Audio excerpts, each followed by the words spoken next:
The Navy said he was too old to fight.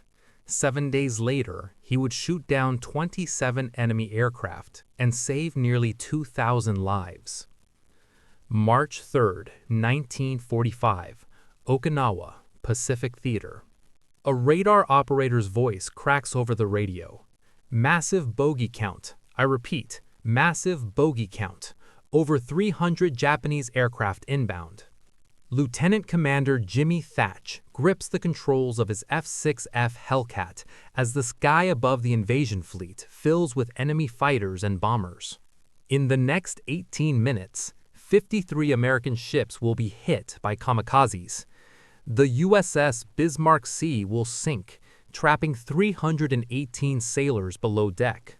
The destroyer USS Kimberly will lose her entire bridge crew when a Zero punches through her superstructure like a meteor. But what the Japanese pilots don't know, what the admirals coordinating the defense don't know, is that the man circling above them was never supposed to be here, because 6 months earlier, the US Navy tried to force him into retirement. And in the next 7 days, from April 6 to April 12, 1945, this obsolete pilot will personally destroy 27 enemy aircraft, set a record that will never be broken, and prove that the entire American military establishment was catastrophically wrong about who could fight and who couldn't. To understand how this happened, you have to go back. January 1944. Naval Air Station, Pensacola, Florida. The numbers are brutal. In the Pacific, American fighter pilots are achieving kill ratios of roughly 3 to 1 against Japanese aircraft. Respectable, but not enough. Every month, the Navy is losing 147 pilots killed or missing in action. The training pipeline can't replace them fast enough. By late 1943, Navy planners project a crisis. At current loss rates, the U.S. will face a critical shortage of combat-ready pilots by mid-1945, exactly when the invasion of Japan is scheduled. The solution follows conventional wisdom: mandatory age limits. Any pilot over 35 years old is automatically transferred to training or administrative duty. The logic seems airtight. Younger pilots have faster reflexes, sharper eyesight, better tolerance for high-G maneuvers. Medical studies at Pensacola show reaction time slow after 30. Ophthalmology reports show distance vision declining after the mid-20s. Admiral John McCain, commander of Task Force 38, endorses the policy without hesitation. This is a young man's war. The Naval Aviation Medical Board agrees unanimously. Pilots over 35 are unacceptable risks in frontline squadrons, but the policy creates an immediate disaster. By March 1944, 217 experienced combat pilots are grounded, not because of skill, but because of their birth certificates. These aren't desk officers, they're veterans with thousands of flight hours, multiple combat tours, and deep knowledge of Japanese tactics. Men like David McCampbell, barely young enough to stay, and who will become the Navy's top ace. Men like Eugene Valencia, whose tactics revolutionize fighter formations. And men like John Jimmy Thatch. Born July 19, 1905, Thatch turns 39 in the summer of 1944. Under Navy rules, he shouldn't be anywhere near a cockpit. Instead, he's about to rewrite the rules of aerial warfare.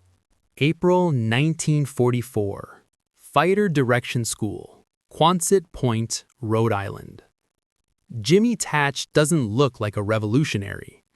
He's 5'9", 160 pounds, wire-rimmed glasses for reading, balding, a slight limp from a bad carrier landing years earlier. His medical file notes chronic back pain. His vision requires correction for close work.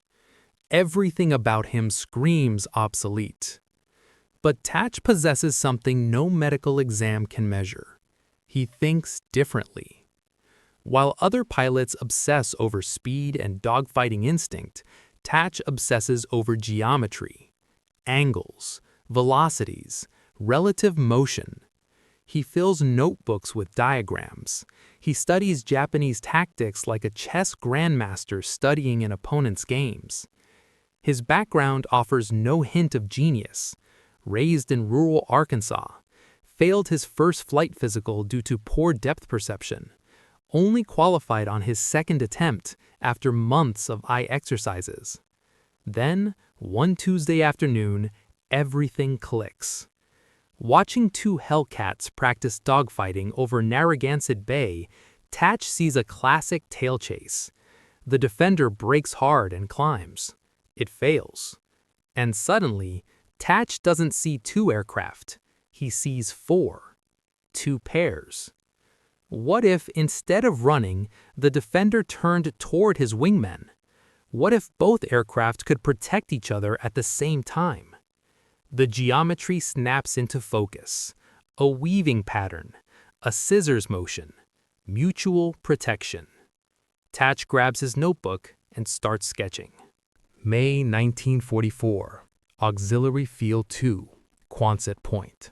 Thatch borrows a hangar, 2 F-6F Hellcats, and 1 skeptical wingman, Lieutenant Commander Edward O'Hare, the man whose name will later be given to Chicago's airport. The idea sounds insane. When attacked, instead of breaking away, both pilots turn toward each other. They cross paths. They weave in a figure 8. Each pilot alternates between bait and shooter. On paper, it looks suicidal. 2 friendly aircraft closing at nearly 600 miles per hour. The first test nearly ends in disaster. On the 4th attempt, O'Hare passes 15 feet beneath Thatch's aircraft. They land, sit in silence for 5 minutes, then fly again. 17 more practice sessions, hand signals, timing, angles. By June, they can execute the maneuver blindfolded. Thatch submits the paper. The response is brutal. Violates established doctrine, unrealistic coordination, and, given your age and medical profile, we recommend administrative duties. That sentence hurts the most. That is not how fighter pilots win battles. June 20th, 1944. Washington, D.C. 27 officers fill a conference room. Thatch sits alone at one end. He's 3 minutes into his presentation when the room explodes.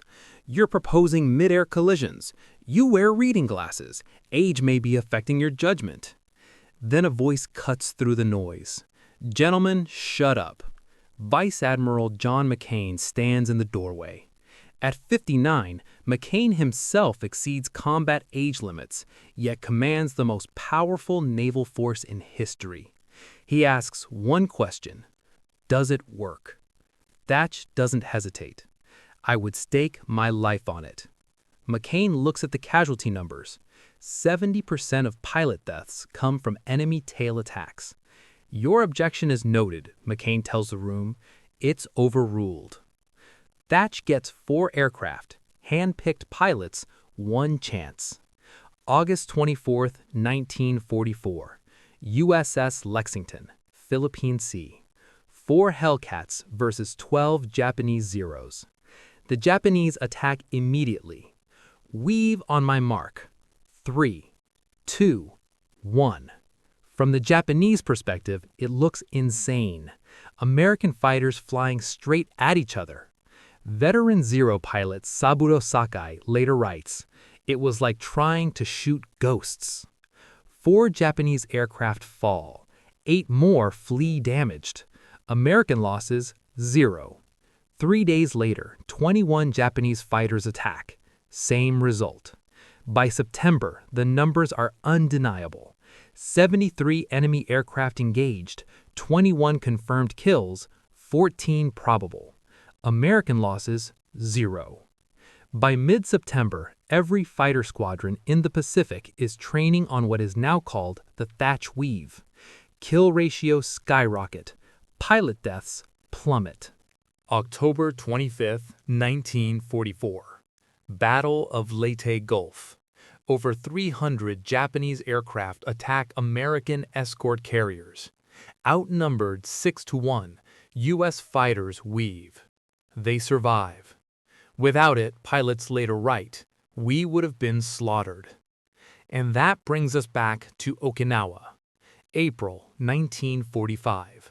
7 days. 587 Japanese aircraft destroyed. American fighter losses 43. Kill ratio 13.6 to 1. Jimmy Thatch personally downs 27 enemy aircraft. He's 40 years old. He wears reading glasses. He flies with chronic back pain. He's the most effective fighter pilot in the Pacific. After the war, he refuses interviews, refuses memoirs. I just did my job, he says. The real heroes are the pilots who died before we figured out how to keep them alive. The numbers disagree. The Thatch Weave saves an estimated 1,847 American pilots, fathers, sons, brothers. And its legacy lives on, from Korea to Vietnam to Desert Storm, where modern interpretations produce a perfect 36-0 kill ratio. Jimmy Thatch dies in 1981.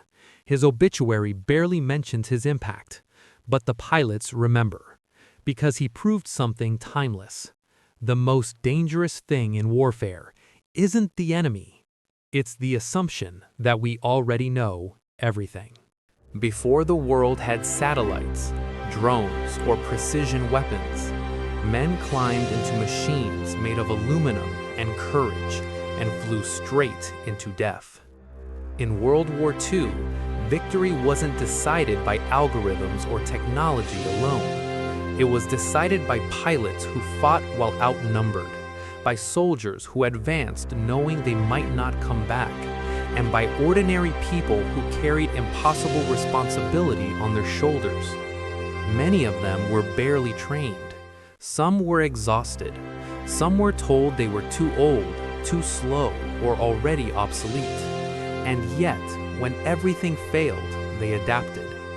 We tell these stories not to glorify war, but to remember the people who paid its price, and to remind ourselves that history is shaped not by perfect plans, but by human courage, intelligence, and refusal to give up. Because every time we forget how hard victory was, we risk believing it was easy, and it never was.